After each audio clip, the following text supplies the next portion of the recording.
trip in the new Costa Blanca. Join the boys in the sun and explore all that Spain has to offer.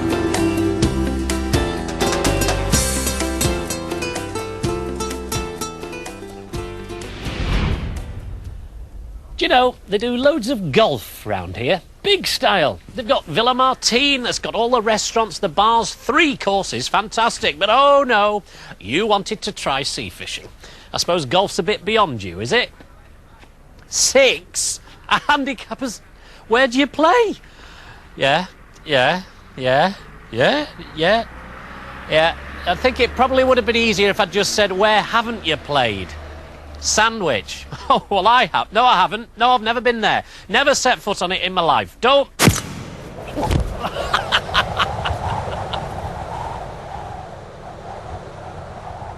Cheers.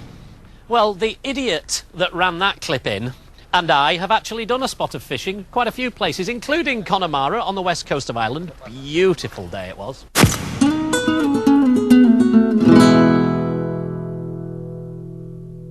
So, it's nice to be with someone who actually understands sport. So, you're fully equipped, are you, for this fishing adventure we're going to go on?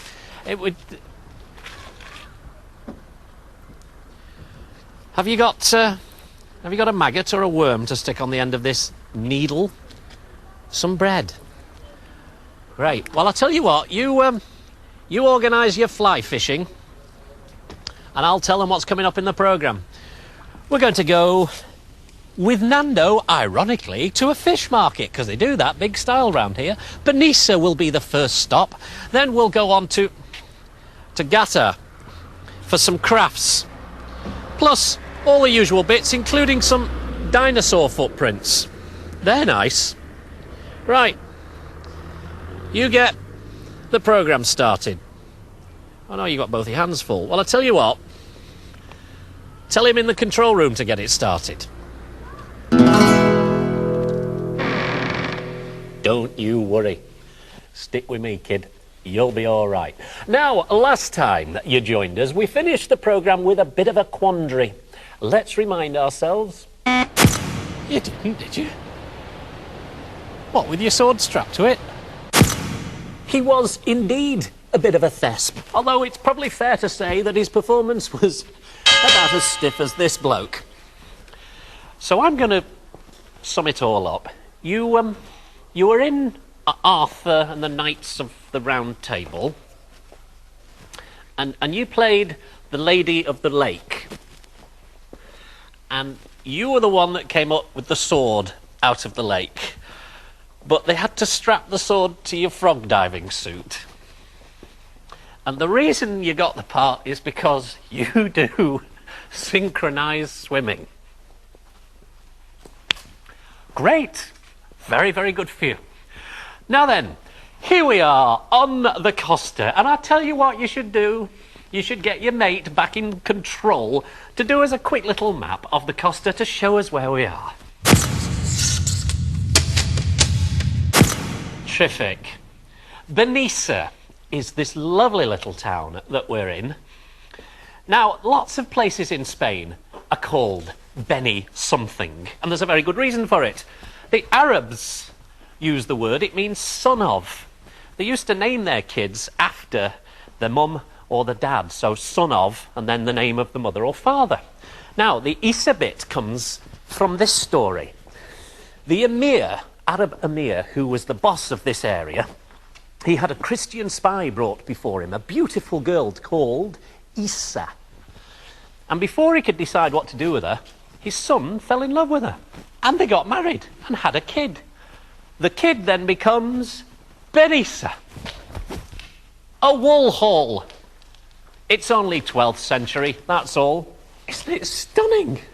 But they're still working on it. You can see where they want to put the door, but they've just got to do a bit of chipping, you know, before we can get into it.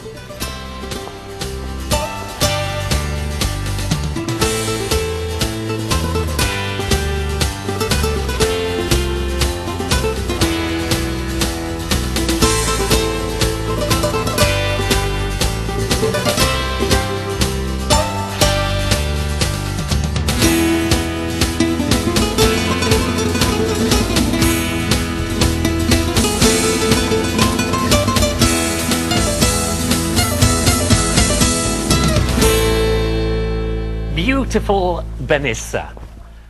When you do it, do you wear one of those things on your nose? It's not like that.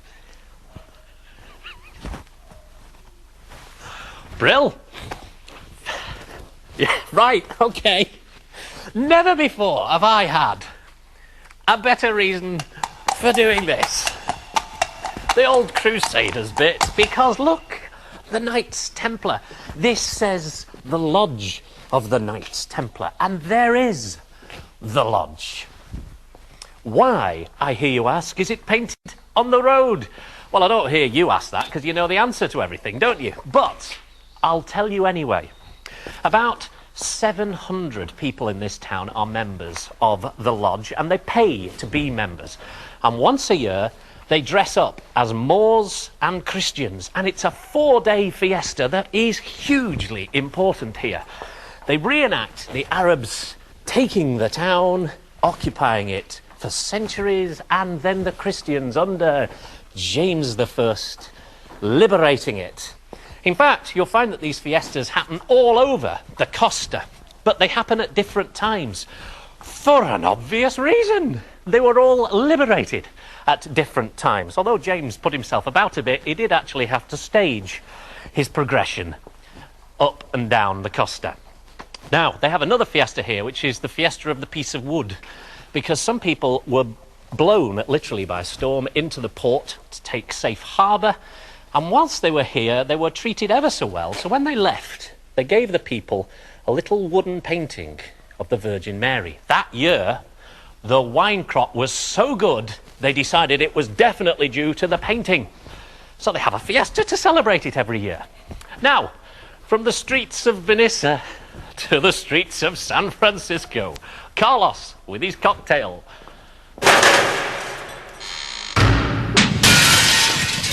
This time, for my little friends, we are going to make a San Francisco, where I left my heart, didn't I? It's a non-alcoholic drink. There's 2 simple glasses, very popular with children. Just add up ice, orange juice,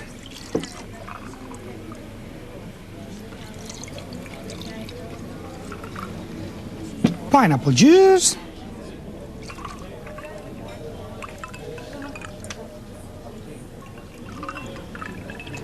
and grenadine. Is that pink? Yes, this is what gives the color. I like pink. Oh, good. This will make it nice and pretty. I like it with cassava. All right. Don't I? Yes, you do. And here we are. We'll just put, without slightly stirring them, so we don't blend the 2 colors too much, so you can see. And one for you. Can I try it yet? Yes, and one for you. We're going to go with Nicky took it off. There you are. The pirate. Is he nice? Oh dear. Is he nice? Yes, well, I'll tell you what you can do. You can try from that one. Try it. 10? Yes. We like it, don't we? Yeah, Yes. I like it. Carlos with a San Francisco, which is about as saintly as he will ever get.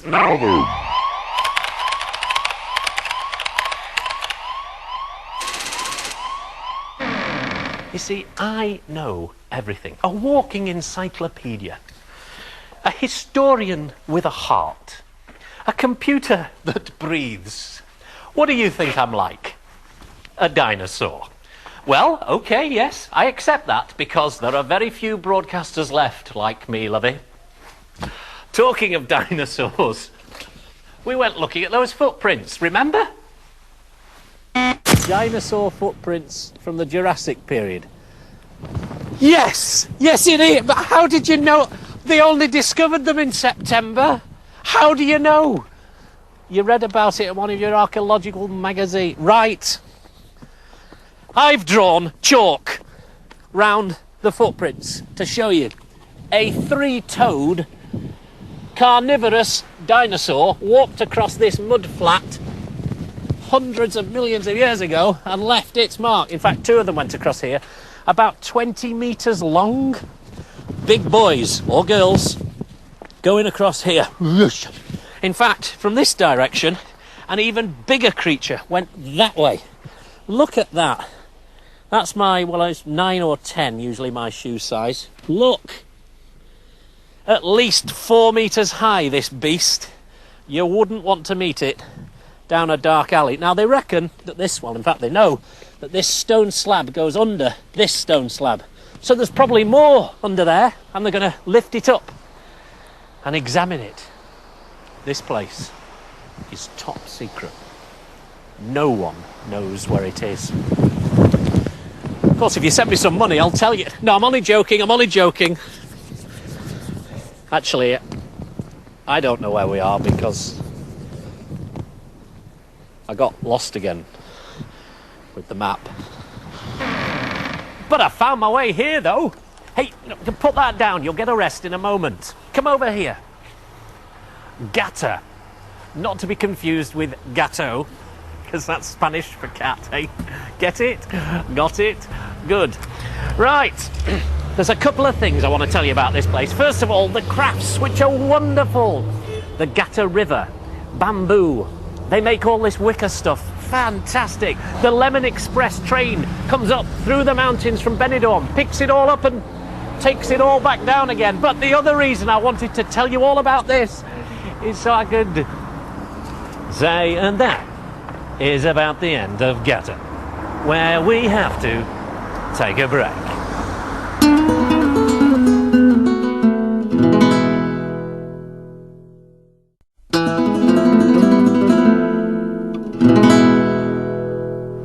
Get ready to start the pan. Okay, the light's right. Start the pan across the hills. Bring it round over the terracing, showing the old farm, the baraka. Brilliant. Pull it round to reveal the lush valley and the river flowing through. Do the pan. Look, the Arabs brought terracing to Spain. You can see it going right the way up the hills. And of course they brought water to those terraces, turning what was a hugely forested land into a rich land. Terribly, terribly fertile. Olives, grapes, citrus fruits, and I've always promised you a wild time. And there is some. A wild time. Look at this. It's heaven. We are in heaven with the door shut.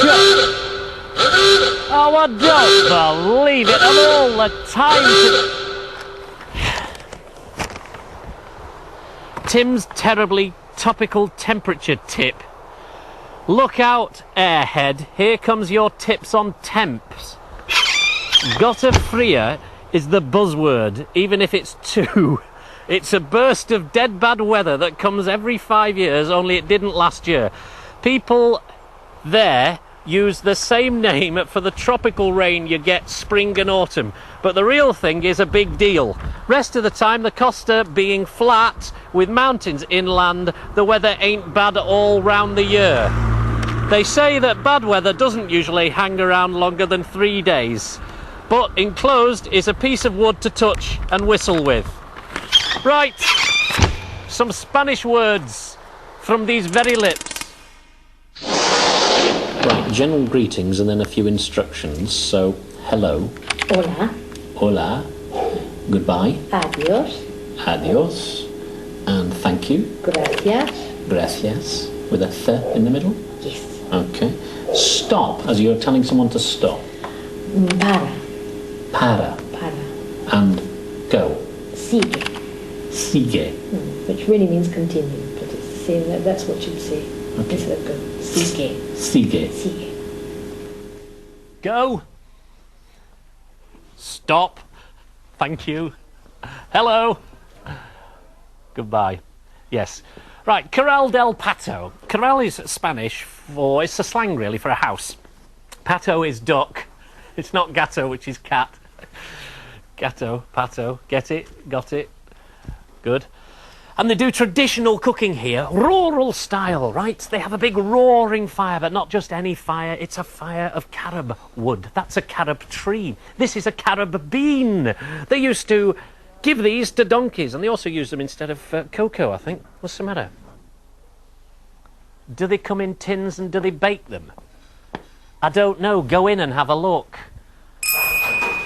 How did you do that? You were hungry. Ah! No change there then, hey? Yes, that's it, the fire with the wood burning away, and it's got a lovely smell. It's a shame it's not smelly vision, but it's got a gorgeous smell, and that gives the food a special flavour, and it cooks it very, very slowly. One of the nice things about when you're in Spain is, in a meat restaurant, and this is a meat restaurant, they don't say, do you fancy lamb? They say, do you want sheep? They're dead honest, it's sheep. And if you want to order some, like a lamb chop, as we would call it, it's chuletas. And because he who organises is so efficient, we're now going to go into a piece about a fish market. Right, in the foodie bits today, we're going to the market, not fruit, we're going to fish. Obviously, fish around here is very, very important, and you've got to get stuck in and get some. And it's not just for Athena or Nando, people who own restaurants, it's for everybody. And the first thing, Nando, is there's a lot of it. And it's alive. The crabs are moving. Yeah? So it's very, very, very fresh. Yeah, they are very, very fresh. All the fish we used to come here very often because the fish are lovely and fresh. So look, if I was buying something like this langostinos here, how would I know that that was a good langostinos and it was fresh? Well, we see for the color, also for the eyes. We look the eyes. The eyes? The eyes, yes. What about the eyes? The eyes shine, and some of them still they move. They move? Oh, they move, but the eyes is very important because if the eyes doesn't shine, that means they're not very, very fresh. So they've got to have bright eyes? Bright eyes. Right, okay. There's all sorts. There's lobsters and all sorts. You've even got freshwater crabs over there as well, Yeah, in boxes. They're still alive. They're still alive, yeah. So this is interesting. I've not seen these before. What is this? Oh, they're lovely. They grow in a very, in a very rough seas. The name is perferis, and we eat them just boiled with lemon juice. And well, you can see they are quite expensive. They're 4,600 pesetas. It's about £25. Very, very often because So right, so they are a delicacy. Right. Okay, but all the standard fishes here. There's that's red mullet, squid up there, sole, eggs, salmon. So you can find what you would find at home, but of course you can find one or two that you wouldn't find at home, like this is, like an example, this one. The name is, we call gallineta, but it's just to make, to boil.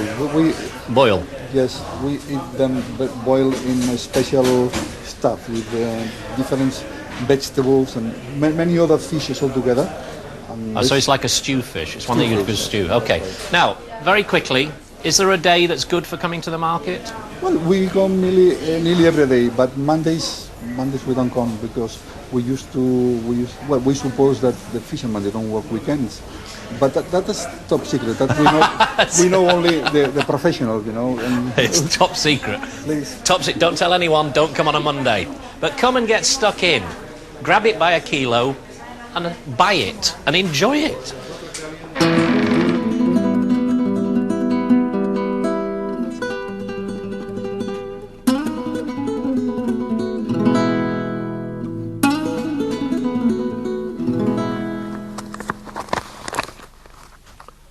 Do you mind?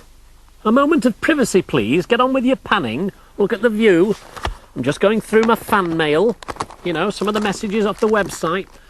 Do something useful. Go and get me an orange or something. You know, we've got loads of fans out here, and they're always coming up to me and saying, where's the funny one with the I mean, no, they're not, because I got rid of him. They say, how do you come up with such brilliant ideas? Well, I don't know. I mean, how do you explain genius? If this small date were the original eye's brain, and that orange is yours. Mine's more of a lump of a big piece of wood. You see, it could be any time, day or night. Those synapses, millions of them click together and there's a flash, almost earth-splitting. And actually, I was just thumbing through this Valencia Life magazine, which is really good, and I thought, oh, look, Maria, that looks fantastic. Ancient city on a hill. Let's do a series on it. And that's kind of how it came about. The bloke who writes this is really interesting. And this is his gaff.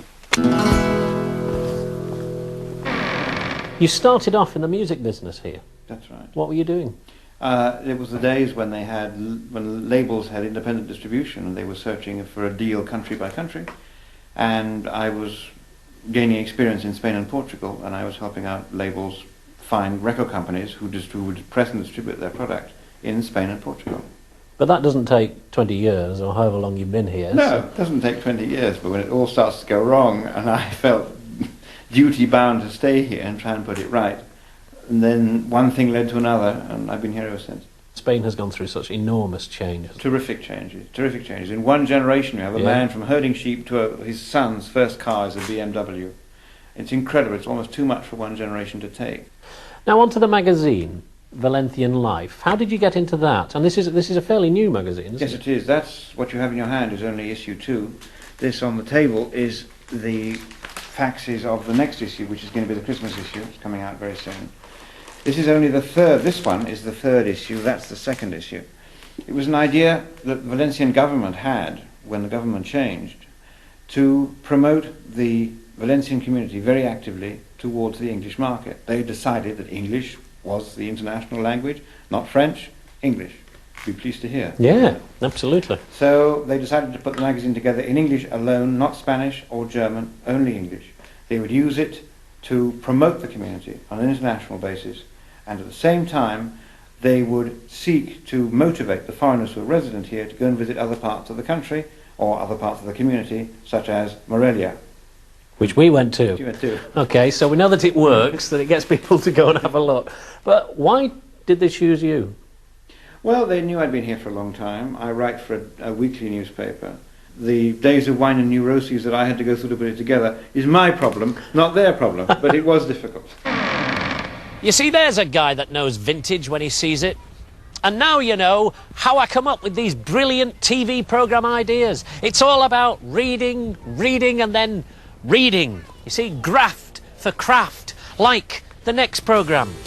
When we go to Costa with the waterfalls, to Berna with the sausages, on to Guadalest with the fortress, and then Nando's doing prawns in garlic, and Peru Bates tells us about her Indian restaurant. It's all themed around food, you see. Talking of which, have you caught us anything we can eat? What? How did you do that? It's all in the double-handed wrist action. Give it here. Have you got any bread left?